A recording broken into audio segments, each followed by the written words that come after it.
खुलुमबाय बड'लेण्ड आपडेटआव बयखौबो बरायबाय। रादाबखौ फरायदों आं प्रमद खाख्लारिया।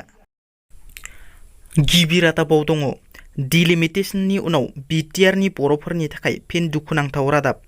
गरेस्वर आरो तामुलपुर पुलिस थानानि बिजिरसालिखौ मुसलपुरनिफ्राय बोखारनानै कामरुप मेट्र' रङियायाव लांनाय जाबाय।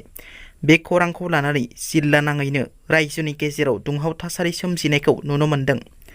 बाक्सा जिल्लानि गरेस्वर पुलिस थाना आरो तामुलपुर पुलिस थानानि बिजिरनाया आथिखालाव कामरुप मेट्र'नि रङियानि बिजिरसालियाव जासिगोन। बे खोथाखौ थांनाय 16 आगस्ट खालाराव गुवाहाटी गोजौ बिजिरसालिया मोनसे फोसावलाइनि गेजेरजों रोखा खालामनानै होदों। अदेबानि बे खौरांखौ लानानै बाक्सा जिल्ला नाङैनो मोनसे दुंहाव थासारि सोमजिनायखौ नुनो मोन्दों। बेनि सायाव सरकारा मा राहा लागोन उननि समावसो मिथिसिगोन। क'क्राझाराव फिन जिउ फोजोबनानै लानाय जाथाय। क'क्राझारनि सासे फालांगिरि ठिकादारा जिउ फोजोबनानै लानाय जाथाया सोराङाव फैदों। जिउ फोजोबनानै लानाय फालांगिरि ठिकादारखौ दीपक शर्मा होननानै मिथिनो मोननाय जादों। फालांगिरि दीपक शर्माया मा जाहोननि थाखाय जिउ फोजोबना लादों दासिमबो रोखा मिथिनो मोननाय जायाखै। बाक्सानि सालबारियाव साबा डकाइतफोरखौ हमनो हायो पुलिसआ। सालबारि पुलिसनि गोख्रों सिग्रोमनायाव साबा डकाइतफोरखौ हमनो हायो। हमजानाय साबा डकाइतफोरखौ बरपेटा रड पुलिस आउटपस्टनि सिङाव थानाय बिलासिपारानि साहा आलम, आशराफुल इस्लाम, रेकिबुल आली, आब्दुल आजिज आरो डिब्रुगड़नि आब्दुल शाहिद होननानै मिथिनो मोननाय जादों।